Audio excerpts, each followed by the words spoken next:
ఒకవైపు ఇందుకు అవసరమైన భూసేకరణ ప్రయత్నాలు ముమ్మరంగా కాగా, మరోవైపు అత్యంత కీలకమైన నిధుల లాభ్యత దాదాపు కొలిక్కి వచ్చిందని చెప్పవచ్చు. రుణం ఇచ్చేందుకు ఏషియన్ డెవలప్మెంట్ బ్యాంక్ ఇప్పటికే సంసిద్ధత వ్యక్తం చేయడంతో మిగతా ప్రక్రియ పూర్తి చేసి వెంటనే పనులు చేపడతారు. మరి మూసి పునరుజ్జీవనాన్ని కూడా దాంట్లో చేర్చిండ్రు. ఏదైతే ఈ రైజింగ్ 2047 ఉందో, మూసీ నది పునరుజ్జీవనంపై ముఖ్యమంత్రి రేవంత్ రెడ్డి ప్రత్యేక దృష్టి సారించారు. రాష్ట్ర అధికారులను కొరియా, జపాన్ వంటి దేశాలకు పంపి అక్కడ ఇదే తరహాలో చేపట్టిన పనులపై అధ్యయనం చేయించారు.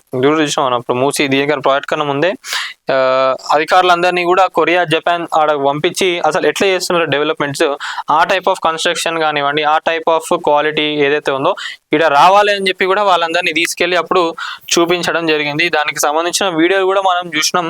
నిజంగా ఆ రేంజ్లో దీన్ని చేస్తే మనకు చెప్పుకోవడానికి కూడా మా తెలంగాణలో ఒకటి ఇది ఉన్నదిరా నాయన అని చెప్పుకోవడానికి కూడా మంచిగా ఉంటుంది.